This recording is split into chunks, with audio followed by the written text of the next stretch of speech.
Estás escuchando Idea Subjetiva, un podcast con una fuerte dosis de realidad. Comenzamos.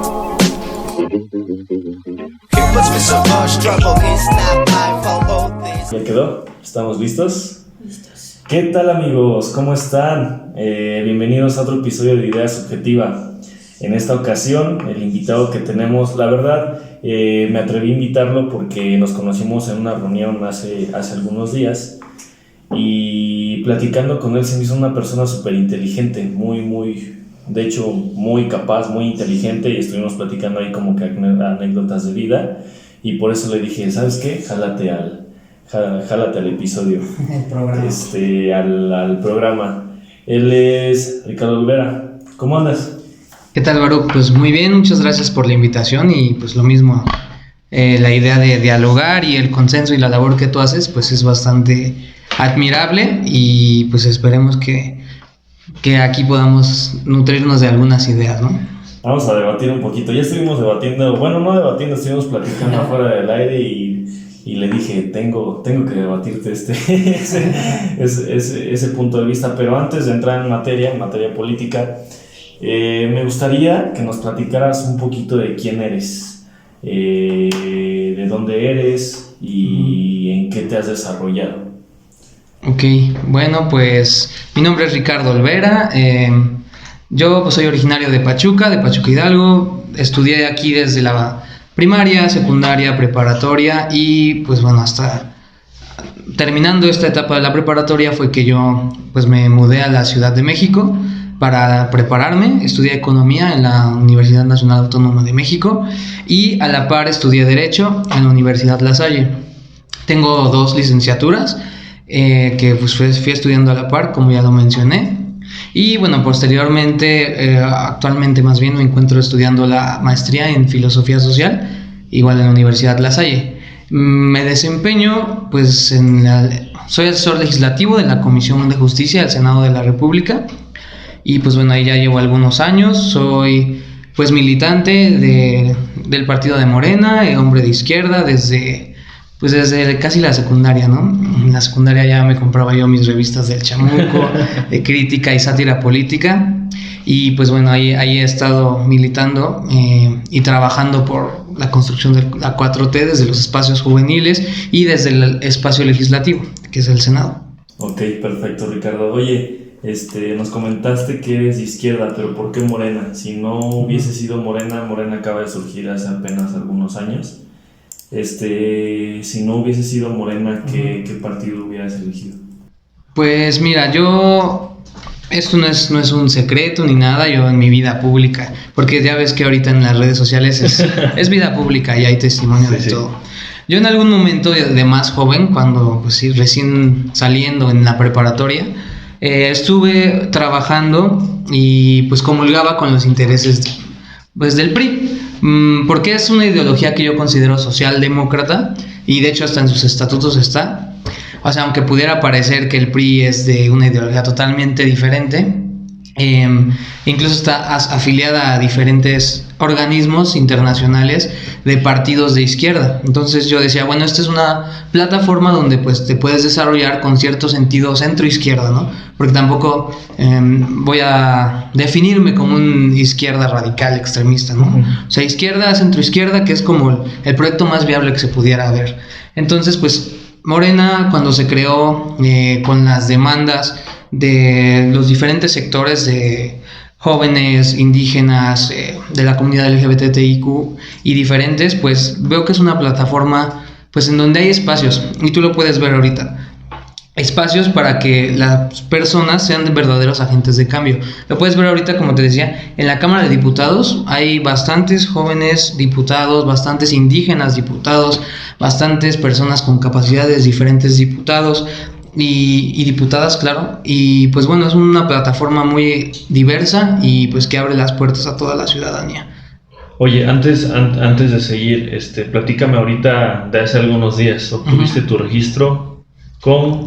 Claro, me registré soy candidato a diputado federal, bueno, no candidato, precandidato a diputado federal por representación proporcional, los pluris, como son mayormente conocidos, ¿no?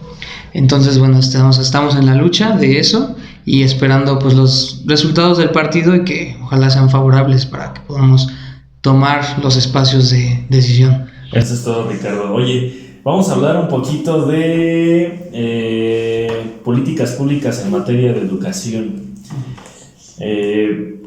Hubo un cambio en el sistema educativo con Enrique Peña Nieto, y ahorita va a haber otro cambio, o se está trabajando, tú que estás más o menos metido ahí, en materia de educación.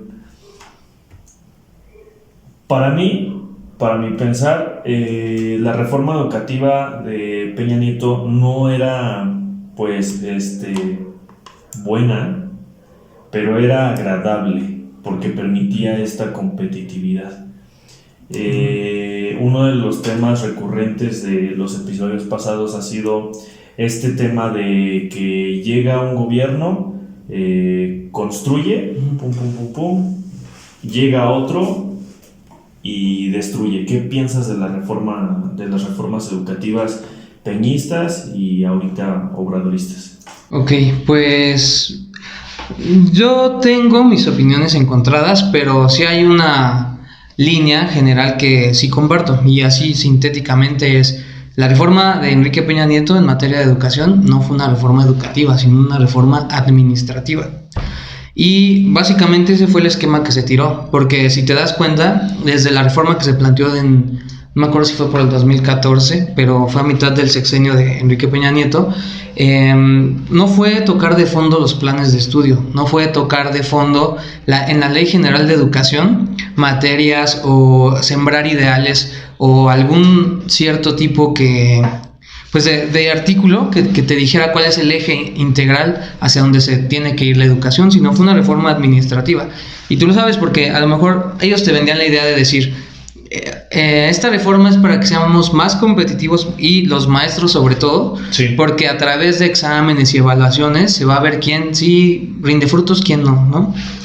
Y a lo mejor la idea es buena, la idea de evaluar, pero no en un país con tantos contrastes. Digo, fue un reclamo y una demanda de la CENTE, no del sindicato, sino de la CENTE, de la coordinadora, en donde pues es bastante real. No puedes juzgar, vaya la comparación o la metáfora, con la misma vara a un maestro que da clases en la sierra, donde tiene que caminar 7-8 horas para enseñar cierto contenido a diferentes niños.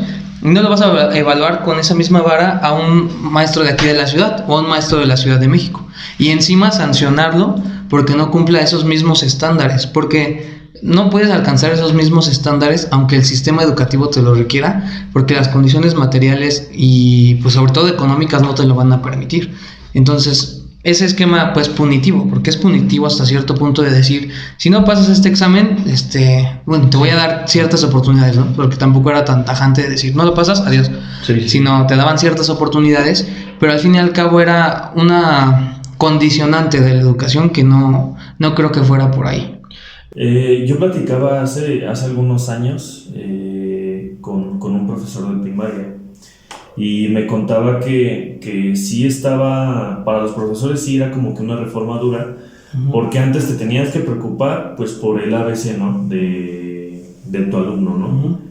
Pero ahora te tenías que preocupar por cómo viene el alumno de casa, por si comió, si sufre de violencia, por si sufre de maltrato. Entonces, que aparte tenías que hacer evaluaciones pues periódicas para ver si realmente estabas capacitado para dar una cátedra, ¿no? Para dar una clase.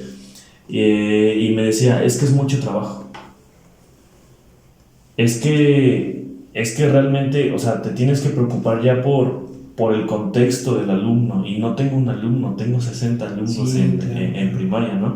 Ahorita lo que comentabas, me llama mucho la atención lo que comentabas de que no se le podía evaluar a un profesor de la sierra como a uno de la ciudad, ¿no? Fíjate que ahorita hay una teoría, esta teoría es prácticamente, me parece que del 2010-2011, prácticamente es actual, que se llama educacionismo. Y dice que la educación no es la base, que si tú le permites a un gobernante inyectarle a la educación, que solo le inyecte la educación, es permitirle flojear, precisamente por lo que comentabas. ¿Por qué?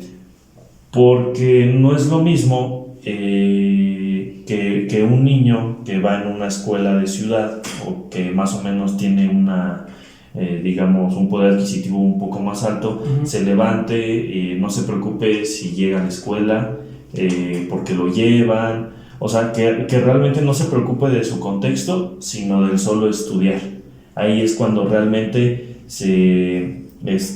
la educación permea en la vida del alumno, ¿no? Sí, claro. Él decía que no es lo mismo a un niño que se tiene que levantar temprano y tiene que tomar un autobús porque su escuela está a 1 hora, y que saliendo de la escuela pues se tiene que preocupar si realmente hay comida en su casa, o que tiene que cuidar a sus hermanos, o que tiene o si es que va a llegar a su casa por los problemas de inseguridad. Entonces mi cuestionamiento aquí es, ¿la educación realmente es la base de todos los problemas que tenemos como país? Yo ahí sentiría y pues estaría de acuerdo un poco en la premisa general que me estás platicando del educacionismo. Es muy importante, es un pilar bastante importante, sí, para una sociedad desarrollada, una sociedad pues avanzada, ¿no? Y progresista. Pero no siento que sea como tal el pilar. Es muy importante, obviamente, pero no siento que sea el pilar fundamental en el que un Estado tendría que preocuparse y dejar de lado otros. Es muy importante, tanto como es importante otros aspectos. Yo diría que están a la par de muchos otros aspectos, como un sistema de salud y como el proveer de ciertas facilidades para que las personas pues puedan tener medios para conseguir sus, pues lo primero, que es la canasta básica y un ingreso medianamente, porque la verdad todo parte desde la existencia y las condiciones materiales, ¿no?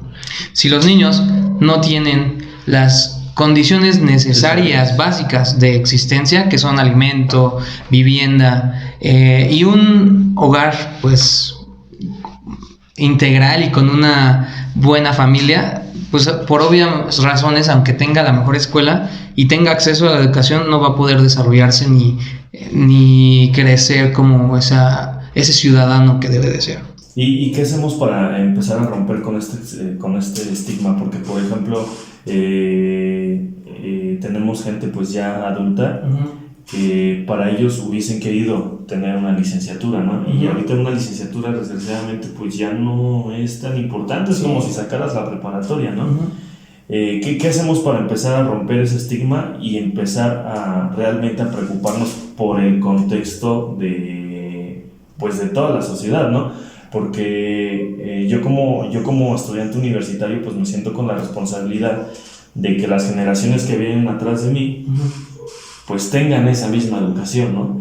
Yo sé que pues ya las personas que tienen mi misma edad lógicamente no van a tener como que la misma oportunidad, y es frío decirlo y es feo también decir que pues no van a poder tener como que la oportunidad de estudiar. Pero, ¿qué hacemos para romper este estigma y para decirle realmente a nuestros gobernantes, hey, güey, preocúpate por el contexto, sí, o sea, la educación no la dejes de lado, pero preocúpate por el contexto primero? Creo que eso pudiera ser si a lo mejor en la visión del país y las políticas públicas estuvieran destinadas como a la educación. Pero incluso en México falta más inversión y mejores políticas públicas en educación, siquiera para alcanzar los niveles mínimos que otros países tienen, ¿no? O sea, a mí no me gustan mucho esas comparaciones con otros países, ¿no? De Estados Unidos, o sea, todos los contextos son demasiado diferentes. Pero lo que sí es que haciendo una relación no se está destinando el porcentaje que se debiera en comparación con otros países a políticas públicas de educación. Bueno, partiendo desde esto, pues no podríamos decir que en nuestro país la educación es el principal interés. Muchos pugnan porque así sea, pero pues no lo es, y ojalá se aumente, pero que no se centren los esfuerzos en solo mejorar la educación, sin mejorar también las condiciones de vida. Y está complicado. Paralelamente. Y está complicado y raro, ¿no? Porque de hecho México es uno de los países que más le invierten en América Latina. Es uno de los países que más le invierte a la educación, pero desgraciadamente no salimos de ese hoyo, ¿no? Yo no me considero buen estudiante, la verdad. Yo no soy un buen estudiante ni pretendo tener las mejores calificaciones del mundo, pero sé que la educación es como tú ya lo dijiste, un pilar, ¿no? Después de la educación, ¿qué contexto le tendrías que garantizar al niño, al adolescente o al universitario para que realmente llegue a la escuela? Pues el primer contexto que se debería garantizar para todos sea la seguridad. O sea, la seguridad de que vas a poder salir sin que exista el riesgo, el peligro inminente de que te puedan asaltar, de que como mujer pues te puedan robar, te puedan hacer faltar al respeto de cualquier manera. Y pues este contexto de seguridad no permite que muchas veces se puedan los estudiantes trasladar no hablando de este contexto de la ciudad, sino en la misma sierra, porque pues por el miedo de que vaya a pasar algo, de las distancias que hay, la seguridad debe de ser uno de los contextos que se debe garantizar primeramente antes de querer aspirar a mejorar un sistema educativo. Después también tendría que ser pues el contexto económico, mejorar las oportunidades laborales para todos los niveles, o sea, no solo para decir el sostén de la casa, que solo se garanticen empleos para los hombres, ¿no? O sea, sí. Paralelamente para los hombres, para las mujeres, e incluso ver la manera de que los estudiantes los jóvenes que tienen edad de estudiar y no han tenido acceso a pues puedan de cierta manera incorporarse al mercado laboral, que es lo que se está haciendo a través del programa Jóvenes Construyendo el Futuro. Y tenemos sesgos un poquito como que pues muy marcados, ¿no? Ya hablabas de que no te gustan estas comparaciones de países, ¿no?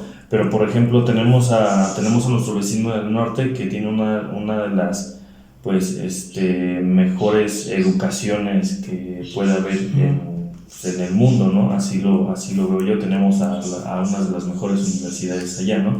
Y es un país rico, ¿no? Pero te vas del lado de Cuba, en donde sacan de los mejores médicos del mundo, y es un país completamente pobre, ¿no? ¿A qué voy con esto? A que la educación realmente la educación universitaria, me atrevería a decir que licenciatura de ingeniería no te garantiza, por lo menos aquí en México o en Latinoamérica, el que tengas éxito, y éxito me refiero a que llegues a tener un poder adquisitivo mucho más rico, ¿no? Mucho más grande. Sí, claro, o sea, si lo ves así como la educación como un medio para acceder a un nivel económico más alto o de movilidad social, pues lamentablemente se ve que no, en México y en América Latina, como mencionas, no es un medio de movilidad social. No obstante, si es alguien que no tiene una preparación, la sufre mucho más, o sea, y esto es porque en general la economía no está absorbiendo correctamente las funciones y los perfiles que se están saliendo de las universidades, que están egresando. Porque por decir, imagínate, si no hay trabajo para abogados, a lo mejor sí hay para obreros, pero también la demanda de obreros es tan corta a comparación de la oferta que hay, que es lo mismo. Entonces, si tú puedes con educación, con una licenciatura, acceder a otro nicho de tipo de empleos, también va a ser competitivo, y a lo mejor no se va a encontrar muy fácilmente ese trabajo donde puedas ganar lo que te valió tu educación, pero sí es mejor tenerla a que no tenerla. O sea, sí estoy consciente de que va a sufrir mucho más una persona que no se ha preparado, y no muchas veces por voluntad, sino por acceso, porque no han tenido las oportunidades que alguien que sí pudo entrar a la universidad. ¿Cómo pasamos? Vamos a pasar este ejemplo a servidores públicos. Vamos a pasar toda esta charla de educación a servidores públicos. Realmente hablábamos también un punto muy importante y que ha sido también recurrente durante todos los episodios, y creo que todos tenemos la misma idea. Es esto de la meritocracia. realmente, como ahorita sabemos y se ha dado, yo creo que en estos últimos años, de que hay futbolistas, de que hay actores, de que hay de todo, ya o como diputados o como candidatos a presidentes municipales, como de delegación. ¿Qué es lo que tendría que tener un político? Sí tendría que tener educación, y me refiero a educación universitaria, o se lo dejamos a la meritocracia, que tampoco la meritocracia quiere decir que sea sencilla o que sea fácil. Ok. Bueno, yo tengo una duda, ¿cómo conceptualizan meritocracia? Meritocracia es esto que es conseguir un puesto, conseguir algo que tú quieres, pero por mérito propio, porque tú te lo ganaste. Entonces eso es más o menos meritocracia, y lo hablábamos en episodios anteriores, porque muchos me decían, pues es que lleguen por meritocracia, que lleguen porque realmente se lo ganaron, porque ya tienen, por ejemplo, un trabajo social, o porque hicieron altruismo, o porque ayudaron a alguien, que realmente esos sean los verdaderos políticos. Pero en un país como México, ¿qué sirve más, la meritocracia o la educación? Pues la respuesta creo que es, si vemos los hechos, pues es que ha sido la meritocracia, o sea, y no sé, o sea, yo te preguntaba cómo lo conceptualizas, porque no me gusta mucho el término meritocracia, porque cuando lo escuchas siempre se asocia a una cúpula, cúpula pequeña. Meritocracia es, por decir, llega el asesor que estuvo dentro del poder. Entonces, meritocracia, decir, no sé, si dices meritocracia es difícil que asocies con una persona que llegó desde abajo, desde afuera, a tomar esos espacios. Porque sí, o sea, yo así entiendo el término, es algo muy, muy viciado, muy pequeño, de una manera muy cerrado. Tiene más mérito que tú te ganes, a que llegues a ganarte un millón de pesos, a que tú llegues a generar $1 millón de pesos. El que es rico y ya tenía ese $1 millón de pesos, no él, sino su familia, o el que le ha chingado desde un principio, pues lógicamente él. Sí. Nadie va a poner en entredicho que quien merece las cosas es quien las ha trabajado, ¿no? Exactamente. Entonces, pues sí, lo mismo sería para los espacios públicos, pero yo difiero de algunas acusaciones que se hacen a candidatos a artistas. Por decir, no sería yo muy partidario de que algún artista fuera presidente municipal o ocupara un poder del ejecutivo, porque realmente, pues la figura del poder ejecutivo es alguien con visión, que tenga liderazgo, que conozca su entidad y que pueda, pues, generar diferentes soluciones para las problemáticas que hay. No me imaginaría, y sería súper incorrecto, que un artista ocupara un espacio así. Pero sí defiendo, y bueno, aparte, si lo vemos como una visión integral, todos tenemos el mismo derecho político. Sí. Ellos lo tienen. Yo digo, ¿por qué coartárselos? Eso es muy decisión de quien los postula, ¿no? Porque nadie se los coarta, nadie se los prohíbe. El problema es cuando dices, y mucha gente dice, es que las personas que están en la política tienen que ser preparadas. Sí, pero también las personas, y la función esencial de un puesto de servidor público es ser representante. Entonces, yo defiendo que a veces algunos artistas estén en la Cámara de Diputados porque representan un nicho, un coto de un sector que es el artístico. La Cámara de Diputados, como lo vemos, es un órgano de representación. Sí, entonces, por eso hay personas indígenas, por eso hay jóvenes, y por eso también debería de haber un artista, ¿no? Que entran por decir, esto no es un secreto a voces, pero siempre ha entrado un artista del PRI, en la bancada del PRI, como plurinominal, para guardar esa representación de ese coto de artistas. Ahí estuvo Carmelita Salinas, La Tigresa, todos ellos. O sea, aunque pudiéramos decir, ¿qué hacen ahí? Sí tienen un porqué, y es el representar al nicho de artistas y dar legitimidad a los reclamos de ese nicho, porque tan importante es ese grupo como lo son otros, en una república tan grande y vasta. Pero sí, creo que las personas preferirían a alguien que tuviera más capacidad. A lo mejor yo no defiendo que tengan la mayor capacidad económica, la mayor formación académica, pero sí que conozcan bien su territorio. Porque para eso, pues, ves que en la política, en el gabinete, hasta en la Cámara hay asesores. Entonces, por lo general, los asesores son quienes van a decirle técnicamente y van a asesorarlo en materia de todo lo que se tiene que conocer de la disciplina jurídica para que él tome las mejores decisiones. Es que igual ya depende, ¿no? Porque, por ejemplo, en el ámbito en el que tú estás, lógicamente tienes que ser abogado y realmente tienes que conocer el proceso legislativo para inmiscuirte realmente pues en todo este proceso, ¿no? Porque tampoco se lo vas a dejar a cualquier persona. Yo creo que las leyes es algo que debemos de cuidar y debemos de cuidar muchísimo y debemos estar atentos. Una pregunta que les hago a todos los invitados que vienen es de que ¿cómo hacer que el ciudadano de a pie se interese en la política? Hablo de que en todo este quehacer que tenemos al día, por ejemplo, una ama de casa con 3 hijos que los tiene que llevar a la escuela, que les tiene que hacer de comer, que tiene que limpiar la casa, que tiene que lavar ropa. Estoy hablando de una ama de casa. ¿Cómo hacer que esa persona se meta a la política? ¿Por qué? Porque para mí es súper triste y desgraciadamente yo siempre lo recalco, que todos nos tenemos que meter a la política. Muchas personas, muchos de mis amigos dicen, es que a mí no me gusta la política. Güey, te tienes que meter a la política porque realmente el que tú estés caminando por una calle es porque ya hubo una política pública que te lo permite, pero tú no te das cuenta.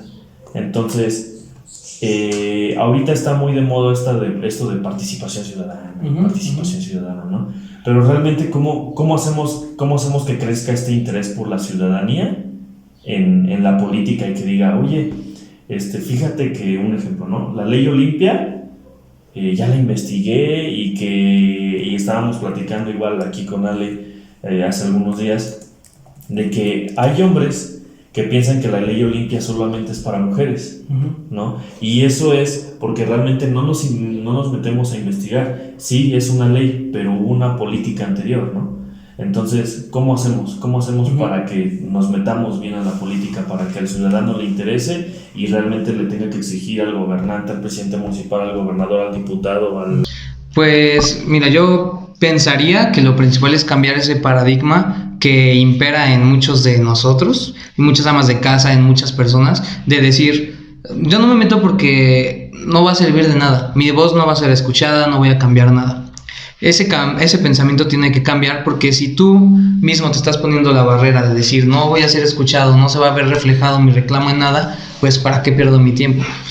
Y ese pensamiento se va a cambiar cuando desde adentro, desde el poder, desde los espacios públicos, de verdad se les dé apertura y se les dé esa confianza de que su voz va a ser escuchada. Porque pues muchas veces dices, la participación ciudadana es algo que está de moda y hay diferentes esquemas, ¿no?, que permiten que los ciudadanos expresen ciertos reclamos, den sus opiniones sobre ciertas iniciativas y demás políticas públicas que se van a aplicar, pero pues los ciudadanos piensan que no van a ser escuchados. Entonces, si se abren más esos espacios, si se hace una costumbre que en realidad estos espacios son para el pueblo y la ciudadanía, pues es como va a ir cambiando eso. Otra iniciativa que es como la que yo te reconozco muy buena es el difundir las ideas, el difundir los proyectos que hay entre jóvenes que estamos por decir en el estado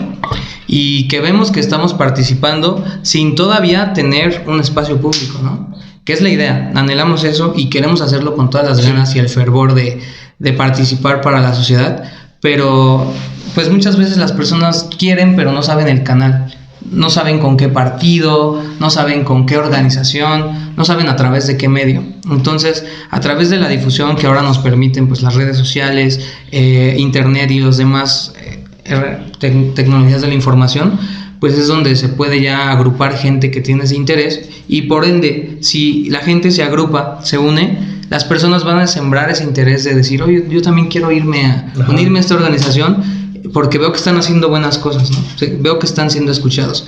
Un resultado pues es como el que estás diciendo, Ley Olimpia. diferentes leyes que se han dado a raíz de hechos y sucesos muy específicos, pero que solo han dado resultados porque han sido empujados por quejas legítimas y demandas legítimas de la sociedad. Tan solo hablábamos fuera del aire de los medios de comunicación, ¿no? De estos periódicos que te comentaba, de que pues yo leo a diario los periódicos mientras tengo clase, no me maten, profesores.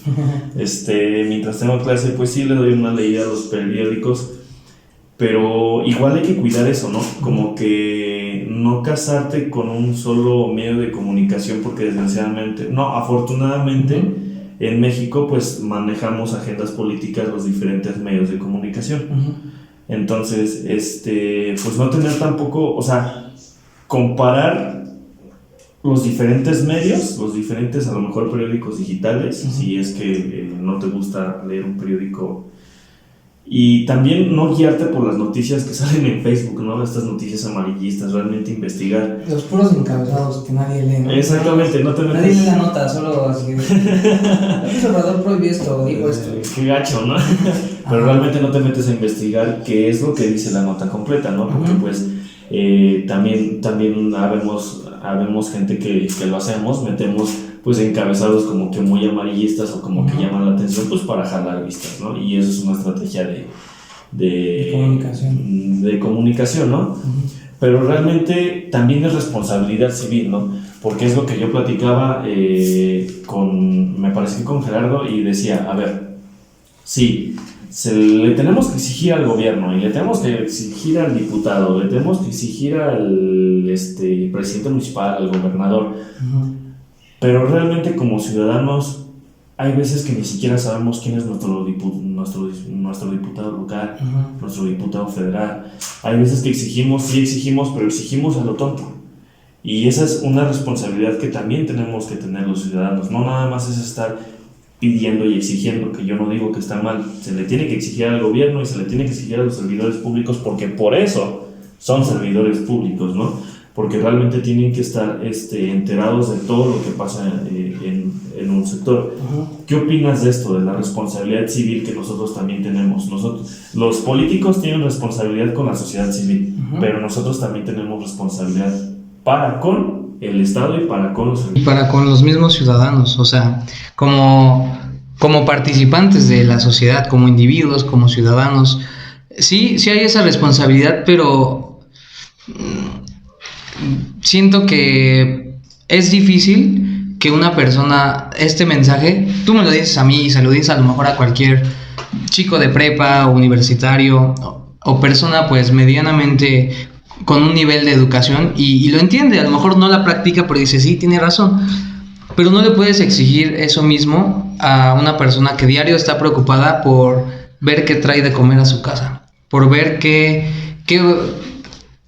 no tiene trabajo, por estar pensando en cómo se va a transportar, y ese es como el primer problema fundamental de toda política democrática y de cualquier ciudad que esperemos que transite a prácticas mejores en relativo a la democracia, que si no hay el primer sustento, y volvemos a lo mismo que platicamos desde hace rato, si no está asegurada tu condición económica, no tienes cabeza para otra cosa. Entonces pues eso es lo que ha favorecido que por tantos años voten por las personas que van y les ofrecen algo, les ofrecen 500 pesos. Y no por tantos años, sino el año pasado. Fue gracias a esa falta de responsabilidad cívica, pero que tiene origen en la falta de oportunidades económicas, que los partidos en el poder encuentran ahí su nicho de mercado para perpetuarse. Y es que tenemos este voto también, ¿no? Bueno, y yo lo digo y me atrevo a decirlo, Andrés Manuel López Obrador no llegó por buenas ideas, llegó por el voto de hartazgo, y es lo que tenemos los mexicanos, ¿no? Como que el candidato pasa también con Enrique Peña Nieto, ¿no? El candidato más guapo, votamos por el candidato más guapo, ¿no? Por el que nunca estuvo, votamos por el que nunca estuvo, ¿no? ¿Cómo hacemos que ese voto sentimental realmente sea un voto informado, ¿no? Por lo menos ponte a leer las propuestas, a qué van las propuestas, conoce al candidato de dónde es, ¿no? Y lo que decías es sumamente importante porque a veces hay personas que ni siquiera conocemos a nuestro vecino. Entonces, si no conoces tú como ciudadano a tu vecino, si no conoces tú como ciudadano o como colono de algún lugar a tu administrador de privada, a tu delegado, realmente ¿cómo vamos a esperar que conozcamos al menos quién es tu diputado local, quién es tu diputado federal, ¿no? O hay gente que realmente ni siquiera sabe cómo funcionan los poderes, ¿no? Entonces, Ricardo, tú que estás ahí, ¿cómo lo ves? Platícame desde tu punto de vista en el Senado de la República. ¿Tú cómo ves a la ciudadanía, no? Porque yo le puedo preguntar a políticos, le puedo preguntar a candidatos, a precandidatos, le puedo preguntar a servidores públicos, activistas sociales, y todos van a tener una idea completamente diferente, ¿no? ¿Tú cómo lo ves? ¿Qué nos hace falta como sociedad civil para realmente preocuparnos? Pues ese ánimo de participación y ese ánimo de que en verdad, y no es como que yo quiera venir a decir que esta legislatura está haciendo un cambio, pero velo desde los hechos. O sea, en esta legislatura se han habilitado y hay una regla máxima en cualquier iniciativa y en cualquier proceso de dictaminación de una ley o reforma, que es parlamento abierto. O sea, para todo lo que se tenga que hacer, por decir, y ya lo hubo en cannabis, en Guardia Nacional, en Fiscalía y en diferentes temas controversiales, siempre debe haber parlamento abierto. El problema es que la gente no participa. Se habilitan espacios públicos, presenciales cuando se podía. Mesas, foros, diferentes encuentros entre especialistas y público en general, ¿no? Porque en el Senado sí hay una creciente y una fuerte participación de especialistas, obviamente tiene que haberlo, Sí, tiene que haber. pero también se ha dado pie a que vayan los ciudadanos a que opinen desde su perspectiva en cómo les va a impactar cierta ley. Eso pasó con cannabis, pasó con diferentes leyes que se han hecho. El problema es la baja participación que hay. Las plataformas se están habilitando, pero la gente no toma ese papel, no se asume como un agente de cambio, ¿sabes? Entonces volvemos a lo mismo. No se asume porque están metidos en otras cosas y es muy entendible que es qué voy a llevar a mi casa, qué voy a hacer para que pues mis hijos tengan en dónde estudiar. Pero siento que pudiera, ante este problema, y hasta yo te lo preguntaría, porque de eso se trata, ¿no? Las ideas y la conversación. Este problema así fundamental que yo creo que tú me lo compartes, las condiciones económicas no permiten pensar en otra cosa. La sociedad exige que haya un papel más activo de todos los ciudadanos. ¿Cómo se pudiera hacer para que estas personas, dado ese contexto económico, puedan pensar en esas cosas? ¿Tú cómo crees que sea posible? Yo creo, fíjate que hace poco entré a un foro y decían, es que hay que hacer talleres, ¿no? Hay que hacer capacitaciones, hay que empezar como que a traerlos, pero realmente yo pensaba, es que realmente a la gente no le vas a decir, ven al taller sobre participación ciudadana, ¿no? Y más con estos títulos que les ponen, ¿no?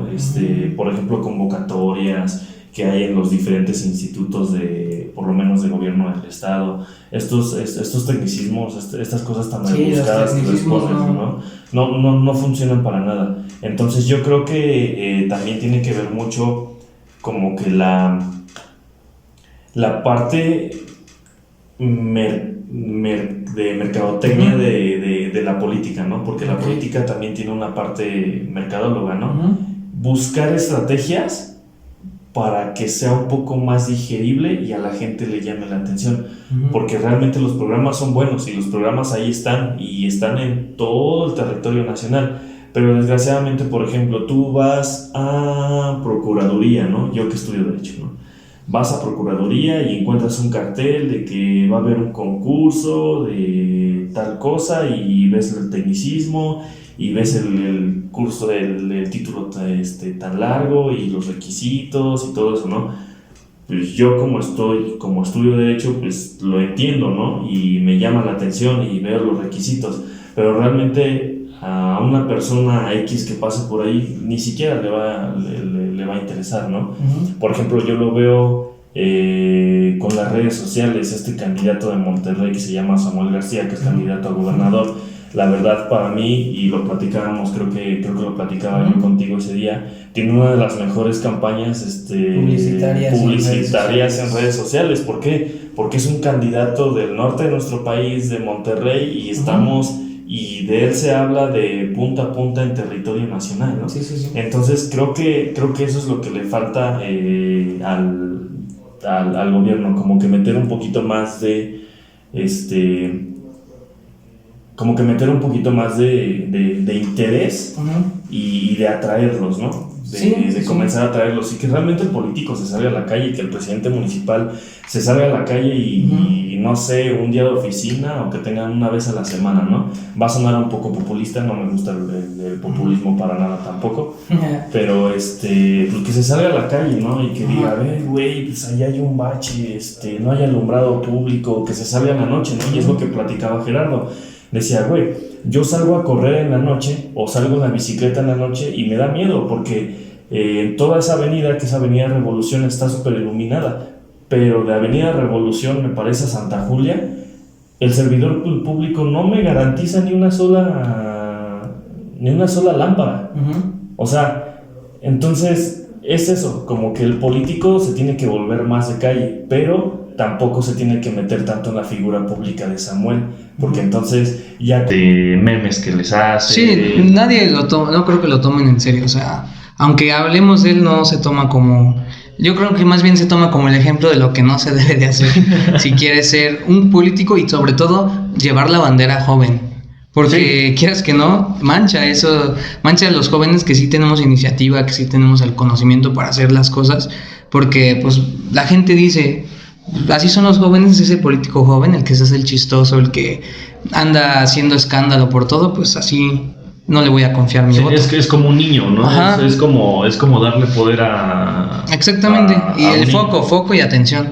Y sí, efectivamente, como dices, el político debe ser de calle, y es algo que, vuelvo a reiterar, no es como que venga a hacer promoción del partido, pero si tú lo ves, la mayoría de los políticos y de los representantes del partido tienen ese chip de estar en las calles, de salir, hacer recorridos, entregar a través del periódico. El periódico, no sé si has visto, a lo mejor en mi partido se da mucho, entregar el periódico Regeneración. Eso no me gusta, hermano. No, escúchala. Esta es la estrategia, ese es el pretexto. La estrategia es que los representantes, regidores y los demás presidentes municipales vayan y se acerquen a la gente con el propósito, con el pretexto de decir, te entrego un periódico, pero a su vez estoy aquí para que me digas qué necesitas, para recorrer las calles y ver cómo estás viviendo. Porque sí es muy cierto que la gente tiene una idea del político como alguien pues inalcanzable, alguien que exacto, una vez que llega ya no vuelve, y es verdad, porque así ha sido por muchos años. Esta vez, con este cambio, con este nuevo esquema de hacer política del partido de Morena, pues se está viendo diferente, y hasta el mismo presidente lo está haciendo. Muchos critican ¿por qué no usa el avión presidencial y eso? A lo mejor sería más efectivo y más eficaz en cuanto a sus traslados, pero el mensaje es ese, diciendo, yo estoy aquí recorriendo y me expongo ante ustedes, los escucho, hasta insultos recibo y no va a pasar nada. Sí. Entonces desde ahí parte la manera de hacer política. Incluso si no fuera Andrés Manuel o quien sea, lo que se está haciendo de ir a las calles y regresar y ver qué necesitan es lo que se debe de hacer. Oye, hermano, ahorita ya te voy a empezar a aventar las preguntas difíciles. ¿Cuál ha sido el error de Morena en esta administración? ¿A nivel qué? A nivel federal. Pues bueno, o sea, como cualquier política pública y cualquier gobierno, o sea, y es para crecer que las críticas son son el pilar de mejorar las cosas, ¿no? Es política. Y pues bueno, o sea, yo diría que no es un error, pero se pudiera implementar de mejor la manera la austeridad. O sea, si bien el sino el no hacer la misma dinámica de cómo se otorgaban recursos a ciertos programas sociales y reducir ese dinero para que no haya tantas fugas por esquemas de corrupción, lo que han hecho es que pues no se ha asignado y no se ha garantizado que los beneficiarios reciban muchas veces el mismo apoyo, porque no se ha creado un esquema efectivo. O sea, a lo que voy, austeridad, pero siendo eficiente. Ese ha sido el error, que no ha sido eficiente muchas veces. Ha habido desabasto, ha habido esquemas un poco transparentes, ha habido incluso pues personas que se quedan sin apoyos, como lo de las guarderías, que fue muy sonado, que los apoyos se dieron directamente, ya no a través de una guardería, pero es un esquema que en lo que se resolvía se quedaron básicamente como un año, o entre 1 año y 6 meses sin esa atención. Entonces ese ha sido un error pues que se puede mejorar, aplicar la austeridad, pero de mejor manera. Ese es el error que ha tenido el gobierno de Morena, ¿no? Y te voy a poner en aprietos. ¿Cuál ha sido el error de Andrés Manuel? Yo creo que ha tenido muchos aciertos, y incluso lo que él puede hacer y se le puede ver como una virtud. Hay una guerra mediática, y eso es cierto, para que todo lo que él haga parezca un error.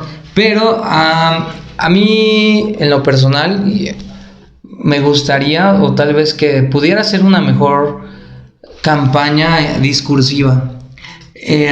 No soy muy, a veces, adepto ni apoyo muchas declaraciones que hace. El mensaje sí lo apoyo, y las acciones también, pero hay veces que ha usado expresiones en sus mañaneras que no deberían de hacerse. Como las del 8 de marzo. Del 8 de marzo, de todo tipo. Que yo a veces diría, es bueno la intención de salir y dar la cara a diario, pero debería de a lo mejor limitarlo en algunas ocasiones y pensar muy bien lo que se va a decir, porque lo que él diga va a estar en boca de todos. Entonces es muy bueno los mensajes que da, pero no las declaraciones ni el discurso que da a veces. Oye, para acabar y para comprometerte otro poquito.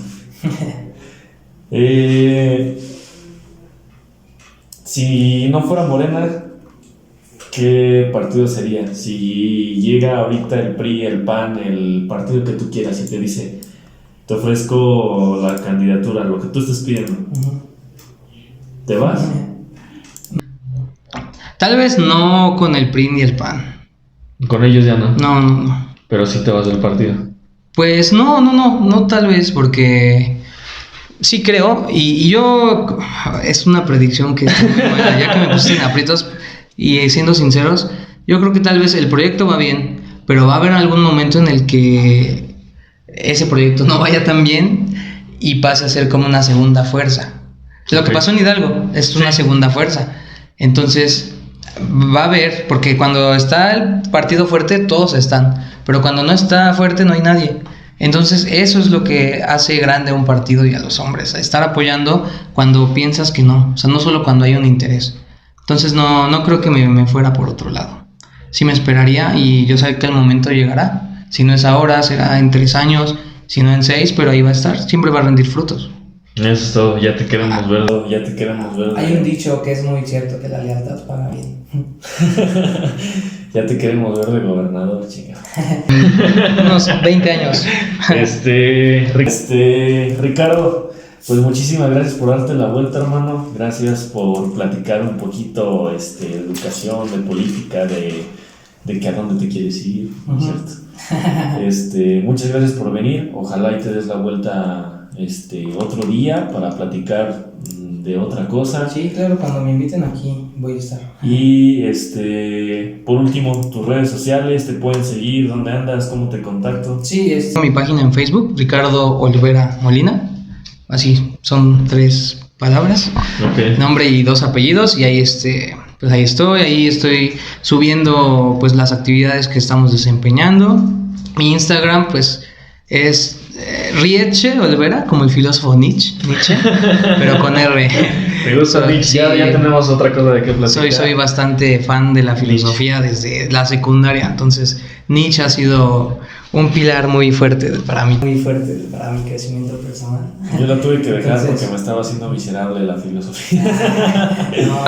Es que es eso, primero entras en un punto de crisis para liberarte, o sea, y eso es, leer filosofía te va a hacer el mundo cruel, y te va a hacer ver un punto de vista muy crudo pero muy real. Pero el siguiente paso es, una vez que lo ves, salir de eso. Y más si lees a Nietzsche. Ajá, pues las transformaciones del espíritu, Sí, o sea, es de león a camello, donde cargas todo eso, y después a niño, para que crees una nueva realidad. Sí, está súper. Sí, está súper cañón. Vean filosofía. No empiecen con Nietzsche, mejor lean otra cosa y ya después vayan transformándose. Ricardo, pues muchísimas gracias. Sus redes sociales van a estar apareciendo por algún lado de la pantalla, al inicio o al final. Y pues, gracias, hermano. No, gracias Ibargo. y mucha suerte. Y echando el ojo a ver qué haces. Claro que Claro que sí. Y pues muchas gracias, hermano. No, de qué, gracias a ti por la invitación. Terminamos.